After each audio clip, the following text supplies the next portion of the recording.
श्री गणेशाय नम. श्री गुरुदेव दत्त. अध्याय 18. ब्राह्मणाचे दारिद्र्य घालविले. श्री गणेशाय नम. नामधारक सिद्धयोग्याला म्हणाला, महाराज, श्री गुरु नृसिंह सरस्वतीचे चरित्र इतके श्रवणीय आहे की ते कितीही ऐकले तरी मनाचे समाधान होत नाही. तरी कृपा करून पुढील कथा सांगा. भिलवडीत काही काळ वास्तव्य करून श्री गुरु कृष्णेच्या काठाकाठाने पदभ्रमण करीत कृष्णा वारणा संगमावर गेले. तेथून पुढे कृष्णा पंचगंगा संगमावर गेले. शिवा, भद्रा, भोगावती, कुंभी आणि सरस्वती याच त्या पंचगंगा होत. हे संगमक्षेत्र दक्षिण वाराणसी म्हणून प्रख्यात आहे. याचे महात्म्य प्रयाग आणि कुरुक्षेत्राहून जास्त मानतात. येथे स्नान केल्याने 6 प्रकारच्या महापातकांचा नाश होतो. येथे अमरेश्वराचे मंदिर असून त्याच्या दर्शनाने जीवाला अमरत्व प्राप्त होते. येथे पवित्र औदुंबर वृक्ष आहे. येथे 64 योगिनी नित्य निवास करतात. येथील संगम अष्टकुळा, शुक्लतीर्थ, पापविनाशी तीर्थ, काम्यतीर्थ, सिद्धवरद तीर्थ, प्रयागतीर्थ, शक्तितीर्थ, अमरतीर्थ व कोटीतीर्थ अशी 8 तीर्थे आहेत. कृष्णा, वेणी व पंचगंगा मिळून एकूण 7 नद्या आहेत. त्यांच्या दर्शनाने सर्व मनोकामना पूर्ण होतात. त्यांच्यात स्नान केल्याने अगणित पुण्य लाभ होतो.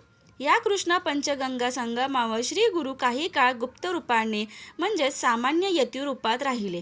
त्यानंतर त्यांचे महात्म्य लोकात प्रकट झाले. कसे ते सांगतो. पंचगंगा संगमावर अमरपूर नावाचे गाव आहे. श्री गुरु तेथे भिक्षा मागण्यासाठी जात असत. त्या गावात एक वेदाभ्यासी गरीब ब्राह्मण राहत असे.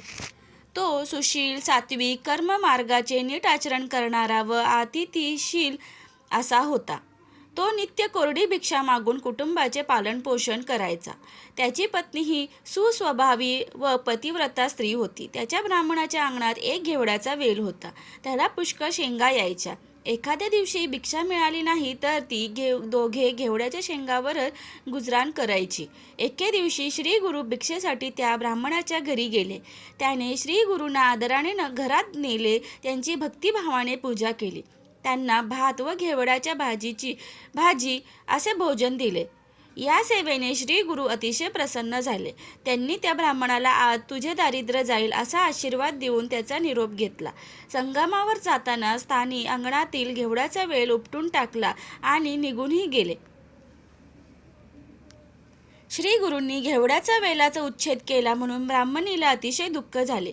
ती नशिबाला दोष देत रडू लागली. म्हणाली, अरे काय हे दुर्दैव, या यतीला आम्ही काय त्रास दिला म्हणून त्याने आमचे अन्नच तोडून टाकले. हे तिचे बोलणे ब्राह्मणाला रुचले नाही. तो रागावून म्हणाला, यतीश्वरांना दोष देऊ नकोस. सर्व विश्व त्या महादेवाच्या अधीन आहे. आपले प्रारब्ध जसे आहे तसेच सर्व घडत असते. ते घडवून आणण्यासाठी तोच कोणाला तरी निमित्त करतो. पूर्वजन्मी आपण जी काही बरी वाईट कर्म केलेली असतात त्याचीच परिणिती म्हणून या जन्मात सुख दुःखे प्राप्त होत असतात. जे पेरावे तेच उगवते. मग त्यासाठी इतरांना दोष कशासाठी द्यायचा. त्या यतीश्वरांनी आपल्याकडे भोजन केले हे आपले सद्भाग्य. त्यांनी आपल्याला दारिद्र्य मुक्तीचा आशीर्वाद दिले असे असताना तू त्यांच्याबद्दल अनुचित बोलणे योग्य नाही. त्यानंतर ब्राह्मणाने तो सर्व वेल एकत्र करून नदीच्या पात्रात टाकला. त्या वेलाचे मुख खूप खोलवर गेले होते. ते तरी कशाला ठेवायचे म्हणून तो जमीन खणू लागला. त्याने वेलाचे मुख उपटून काढले तेव्हा त्याखाली एक कुंभ सापडला. त्याने तो घरात नेला. त्याच्या तोंडावरची वेणी सोडली तर काय आश्चर्य, त्यात भरपूर द्रव्य भरलेले होते.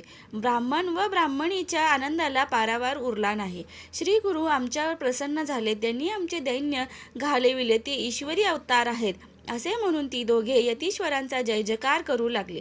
संगमावर गेले. त्यांनी श्री गुरूंना कृतज्ञतेने वंदन केले.